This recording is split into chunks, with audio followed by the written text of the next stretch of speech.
Hello, Moonbeams, and welcome to this January roundup and February what decks I'm going to be using. So, I've started a new way of journaling my tarot practice, and I'm just finding my feet with it. So I'm already learning some things. So stick around if you want to know the decks I've been using and what decks I'm going to be carrying on into February and what practices I'm going to be doing.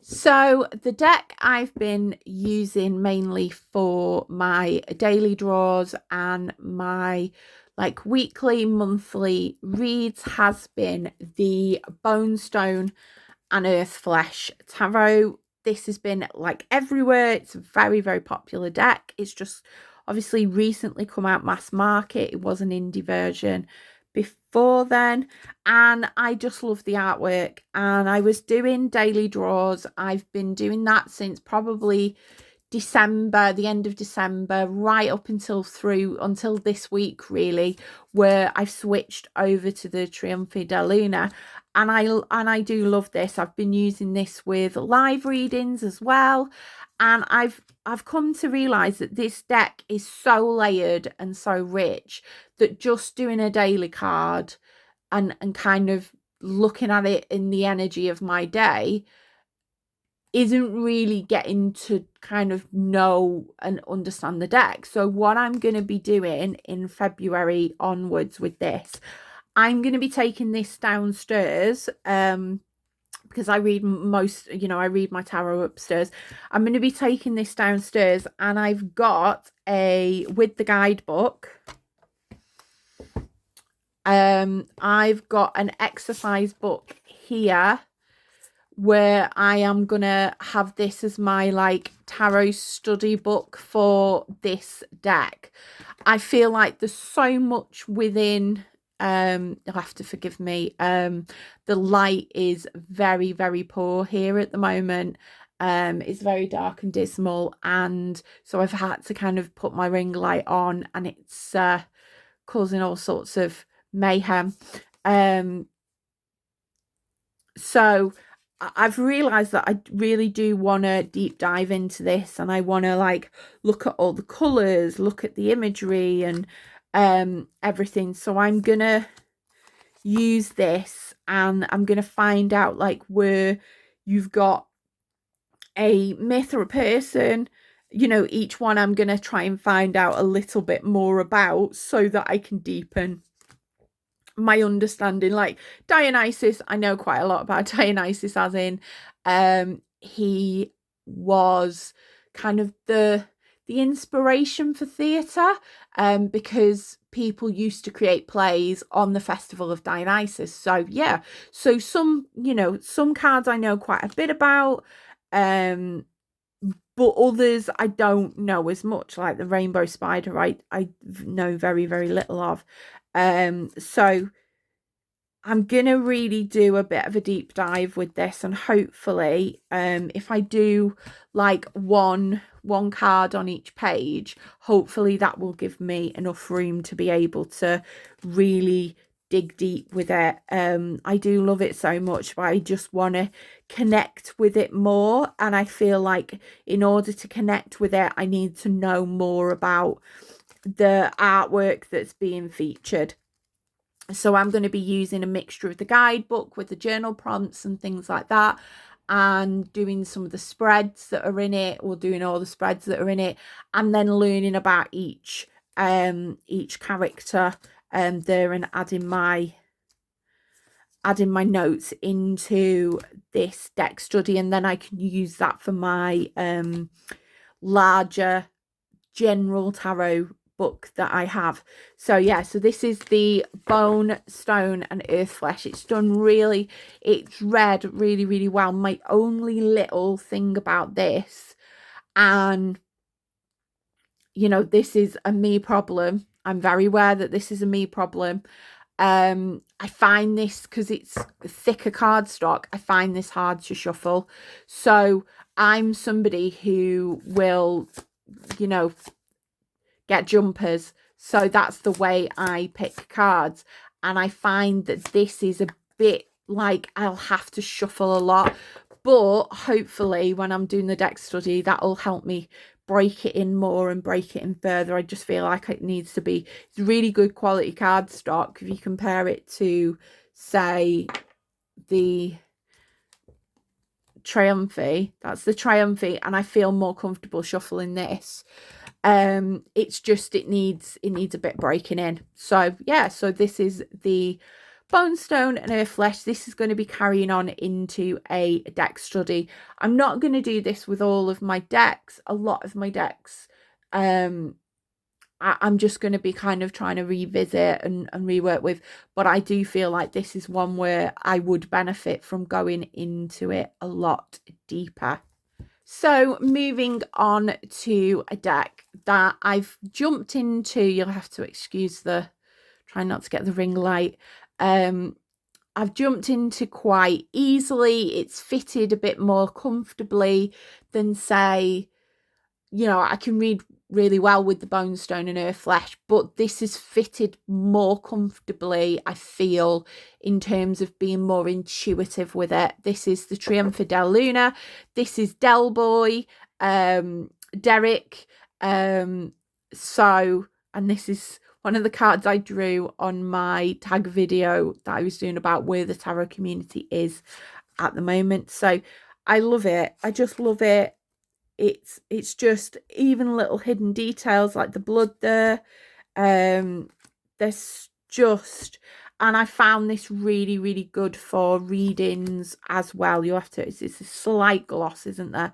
It's not highly glossy, but yeah. So I did a weekly read with this, and I've been doing dailies, and it is very, very like to the point. Very, I wouldn't say blunt, but it tells you what you need to know. Whereas the the Bone Stone is a bit more, that's why I'm going to use it in a deck study. It's a bit more, you have to really like think and contemplate and meditate with it. This will just tell you, it'll just tell you what you need to know, and then you can move on. So I find this is a very good kind of what energy do I need to carry on in the day. It'll tell me, and then I'll move on. I've been using this with readings as well, and it's been really, really good. It's kind of replacing a little bit my Deviant Moon. I love my Deviant Moon tarot, but I think because this is standard tarot size as well, it just feels comfortable, and I just love the artwork. I just think that the Deviant Moon, I love the artwork and it's brilliant, but I like this more. I do want the Pips edition as well, because I just do love this deck. I just think it is, I'm so glad I got it. It's just such a good deck, and I wouldn't mind having the Pips edition as well. I've seen the rainbow one, but again, it's, things like shipping and stuff like that. I had the chance to get a copy of the rainbow one with the box where it was bashed, and I left it too late. So in future, if Patria Valenza has a deck that I want and it's in a box that's a bit bashed, I'm gonna jump on it straight away, because I've learnt my lesson from that. But my reasoning as well for holding off is I already have the deck. Granted, it wasn't the Pips edition, but I'm like, I don't need it. It's just a pure want. So I'm okay with it. If I feel like it, I might, if I'm still thinking about it, I might get it in the future. But we'll see. So yeah, so this, I'm going to carry this on into February. I just think, as in terms of reading on a live and things like that, I really, really like this. I really think it matches my vibe. It gives me very strong messages. So I'm going to keep using this throughout February, because it's just absolutely exquisite. So that is the Trionfi della Luna. Now, the old favourite deck that I've been using this month has been my Crow Tarot by MJ Cullinane. I dug this back out. I hadn't used this in about a year, and so I thought it needs some much love. I'm going to use it. I'm going to see how I feel. And on using it, I've realised that maybe I want to buy the mini deck, because the cards are quite big, but I love the artwork. I do gel really well with this artwork. A friend said that it was quite abstract, and I think that sums up a lot of my artistic choices in terms of deck. I like abstract. I've seen a deck by Madame Clara, and it's all very like oil painting, and you can't see, you know, you can see the figures and you can see that like it's Justice or it's the 10 of Cups, but it's all melded, you know, into one. And I love that. I just think, oh, that is right up my street. So I like this. It's very Rider-Waite-Smith. It's very easy to pick up and read. It's, you know, the images are quite easy for people to look at and digest. I don't know whether I'm not keen on the fact that, you know, one card can be white and one card can be cream. I think that's the only thing that bugs me about this. You know, the size is a little bit bigger.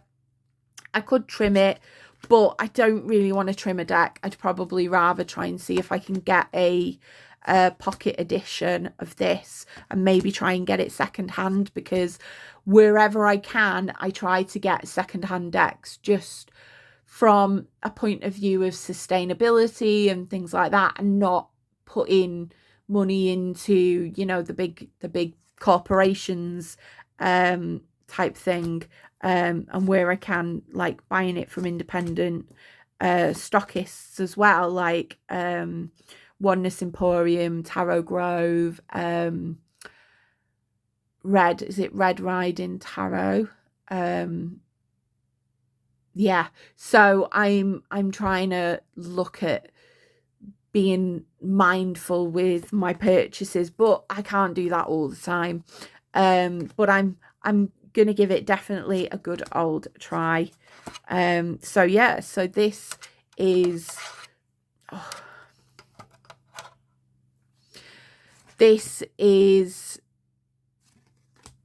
the Very Faithful to the Rider-Waite-Smith, and it's just a good general reader. I do like it.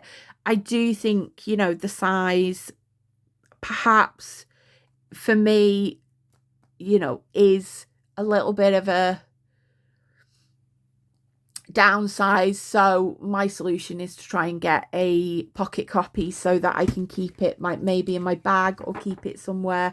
But I do love this deck. So I've been so happy to kind of reconnect with this and use this for the full month. It's been given some love.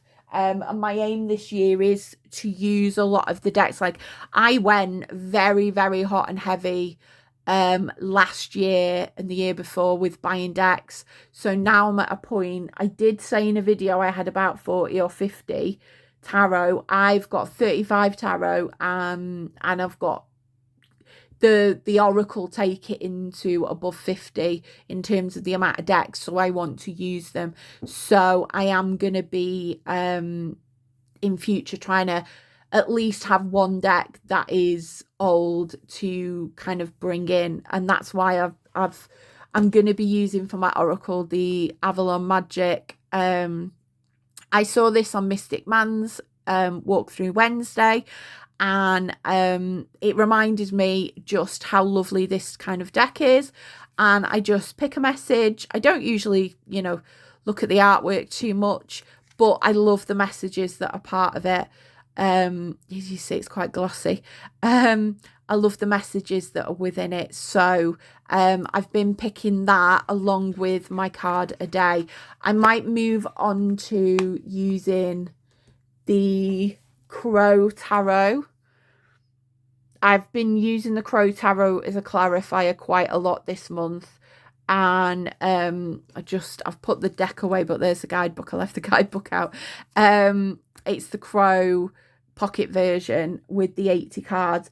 I probably will come back to it. It's always a deck that I come back to. In terms of Oracle that I've been using on lives, this is my Moonology Manifestations. I use this quite a lot. It's kind of a go-to deck. You can see it's kind of like been used quite heavily. And I do love this. This is just such an easy one to go to and get messages. It's very good. I have also been using the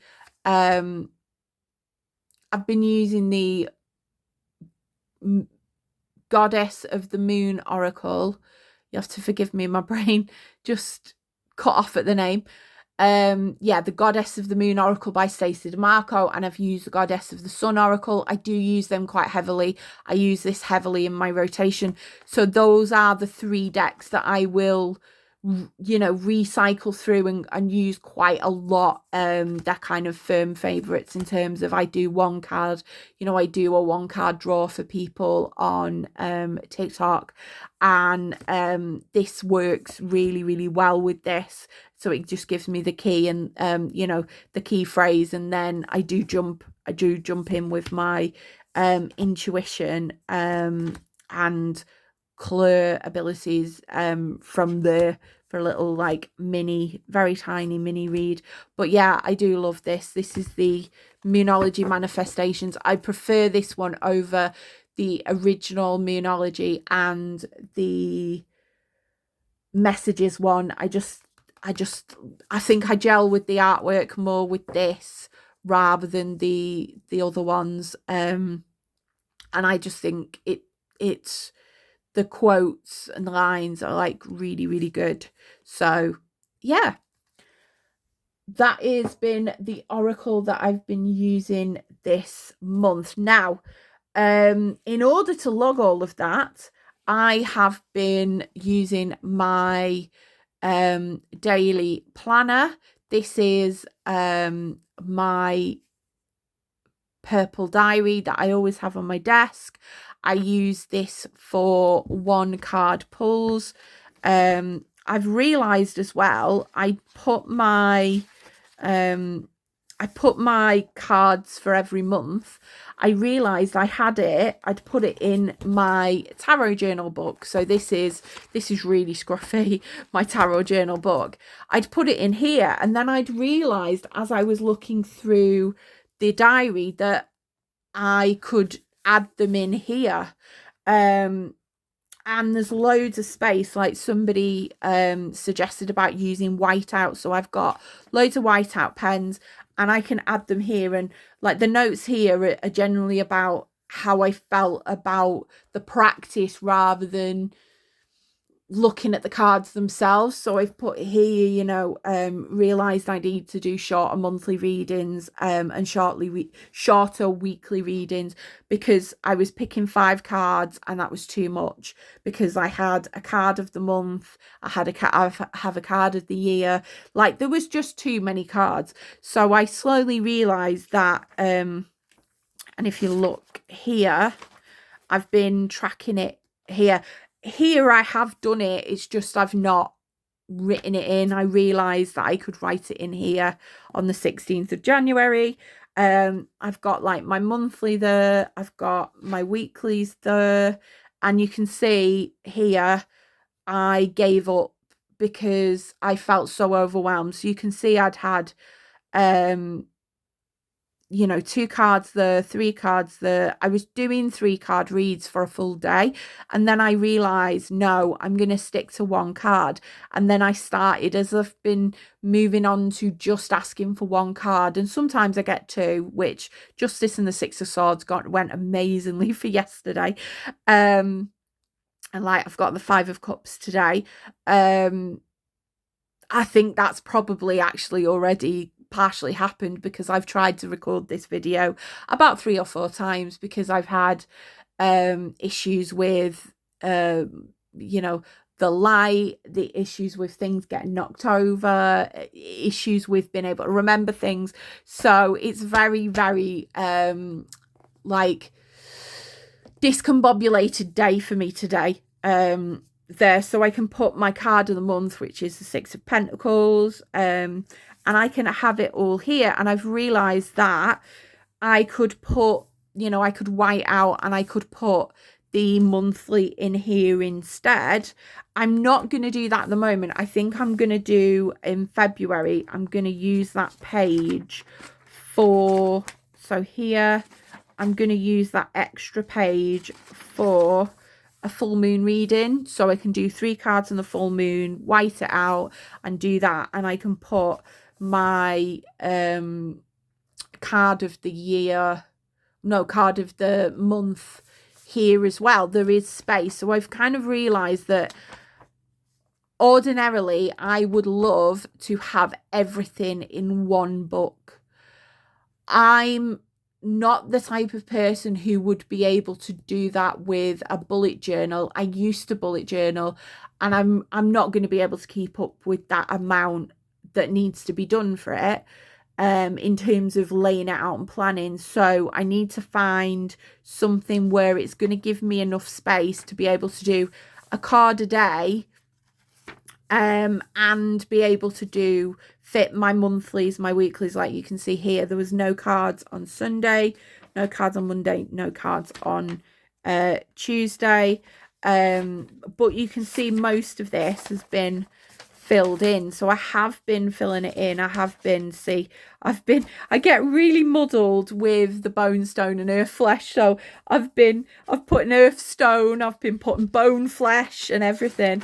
So you can see I have, you know, I put burnt out day, no cards, but I have been keeping up with it. I have been doing it quite a lot. So I am going to be carrying that on next month and again filling this up, and hopefully after that putting some pretty stickers in, because my planners and diaries tend to be very like utilitarian, but I do want to make them pretty as well. So this is what I've been doing for my recording my dailies. I do have my yearly and my monthlies recorded, but I don't journal about them in this book just because it's about working out the room. Now, for my monthly and weeklies, I've been using this Traveler's Notebook. This is by Dylusions. I don't know whether you can still get them, but that's my spell oils. And I've not even done the cover yet. That's how I've been jumping from so that's my January. That's my, you know, week. So I've been doing a week. I'll do my February pull there, and I've been doing that, and I realized I didn't have enough room. I do like these Traveler's Notebooks. I love this size. It just, I don't know what it is, but it makes me feel like it's not as overwhelming as an A5 book, but now I've realized I can actually write quite a lot. An A5 book would probably work. So I've got 2 of these. This is gonna be the second half of the year. I think I'll have a couple of weeks in December where I might not have it, but I'll use another book or something to add to it, or I'll try and stick some pages in or something like that. I will work out what I'm gonna do with it, but at the moment that's been quite good, keeping it in a separate book that I just pull out every week and every month to do that. But I would ideally love it to all be kind of in one, have all my readings in one booklet, and that's with the exception of tarot studies. So, you know, tarot studies will go in a separate book. So moving on to February, and on the note of planners and studying, I have started this is an A4 notebook from the range. I have started a new book where I have, like, see the Fool. I have got like an A3 size space, to put everything that I find in like guidebooks or in my books and to collate it, because it's all been in my head. It's all been swarming in my head. I've been learning things. I've just recently read Ethony Dawn's book about the tarot courts, and let me get on to one of the ones that I did start. I would love to start, so as you can see here, I do want to put a picture, so I am going to be rubbing that out and writing it again. I want to put a picture there and then put all the things I've learned about the card into a book, so it creates a mass kind of Bible, so to speak, and numerology in there. So this is my labor of love for probably the next 2 years, where I will focus on one card when I feel like it, and hopefully maybe do that once a week. But again, some weeks I've got brain, I've got brain for days and I can do all this, and some weeks I can't. Like this week has been quite a productive week for things like that, but next week it might not be. So I'm gonna be playing it by ear with that. I do need to print out the pictures, but I'm wanting to use this so that I've got, I struggle with having it all digitally. I do have my basics course as a guidebook, and I do have it all there, but I do like seeing it handwritten in front of me in a book.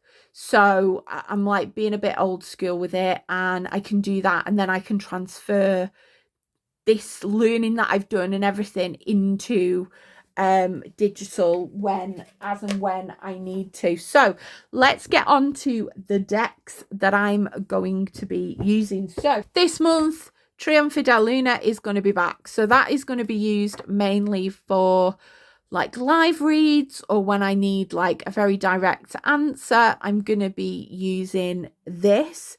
So that can go, because I keep my 3 tarot decks that I have out at the side, so that can go at the side. Now the next deck is a new deck in my collection. I'm going to be using the Somnia Tarot. So this is going to be my daily, weekly, maybe monthly as well.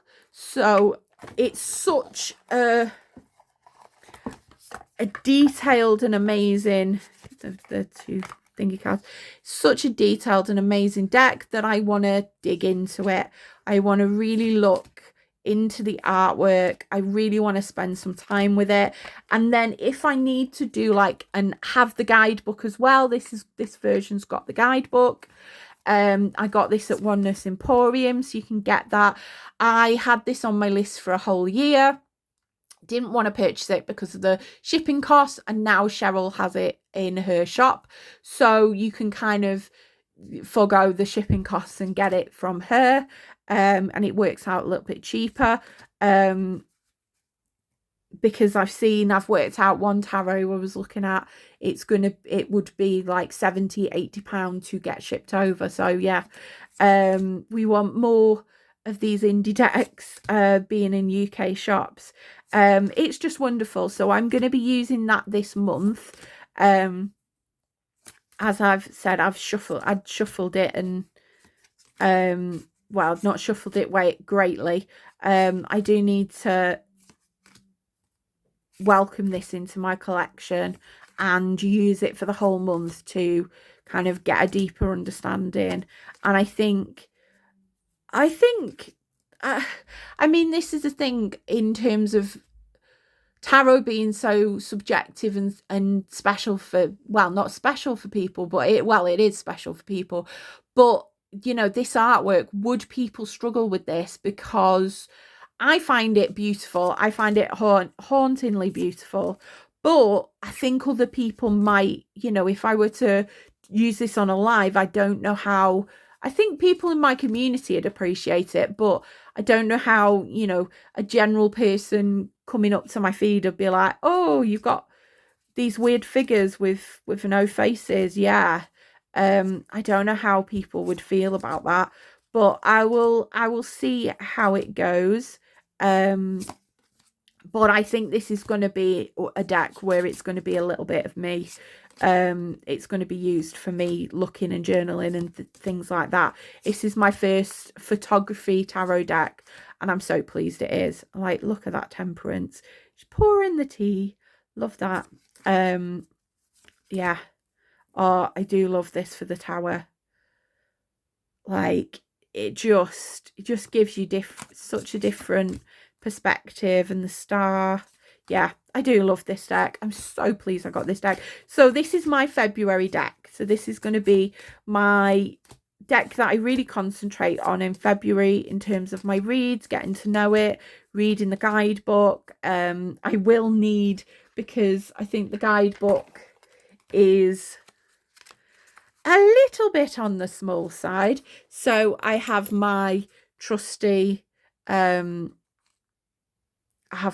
magnifying glass to use it. I bought this mainly for using the Shadowscapes tarot, because the details in the Shadowscapes tarot are so intricate that sometimes you can miss it. And I was using it as a last ditch attempt to connect with the deck. That's the thingy card. So yeah, so this is the Somnia Tarot. This is going to be my daily pulls, my weeklies, possibly my monthly as well.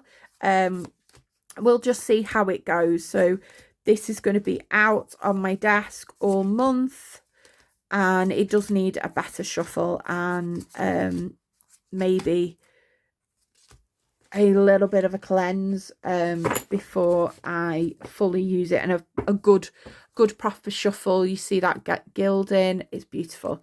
So this is going to go here, ready to be used.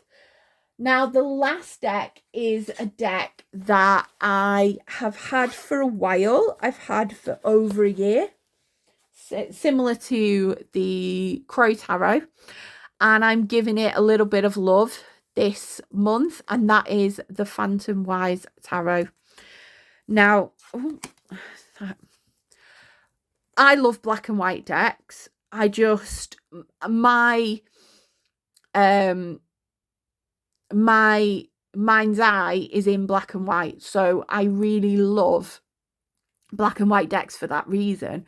And I'm a little bit, I am a little bit of a goth girl. I just do love black and white. It just, there's something about it that really, that monochromatic, I've always been drawn to. So I do love this deck. It's a really charming, it's got a really playful, childlike energy to it. I do really like this deck. The only thing that really stops me from using it a lot is when you shuffle it, it's so loud. And for others, it might not be that loud. But for me, with my sensory issues, I'm neurodivergent, and sound is a bit of a trigger. That shuffling sound gets me, a bit like, yeah, you can hear it now. Like if you go like that, it's the coating on it, or the linen, or I don't know, because it does feel like, it's a linen cardstock. It's the sound. And I know that seems like a really petty reason to not like, because it shuffles really well, the cardstock is really good quality, it's just, it's noisy. So when I'm trying to shuffle like really quickly, it then just like knocks me. You can see I've not reset this or gone through it. Yeah, so it's just a beautiful deck. I do really like it, and I really like the imagery. It's Rider-Waite-Smith friendly, but it goes in its own direction as well. It has its own, like, I love that. And I always say the Fool is like Dorothy from The Wizard of Oz, or like Luke from Star Wars, and Alice from Alice in Wonderland. It's that death card is just, I really do like that. She's like hiding in plain sight. Yeah, it's just, you see death coming, or are you oblivious to it? Yeah, I do really like it. I love this Two of Cups. This got to be one of my favorite Two of Cups there. But again, it's just noisy, so I probably would use this more, if it wasn't as noisy. But I'm gonna give it a real good go, so you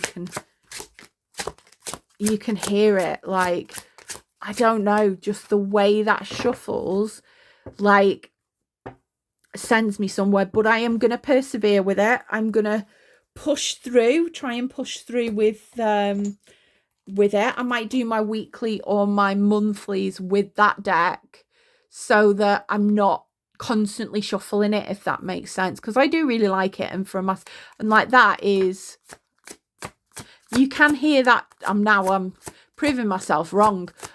That just sounds like smoother. I don't know what it is. Anybody who's like has a similar kind of thing with that, like, I think it's just linen, and maybe it just needs to get used to itself and get a bit smoother. But it is an extremely large, loud deck when I'm shuffling it, and it might be just a me thing, but I've done some wonderful readings with that. Now yeah, the last thing is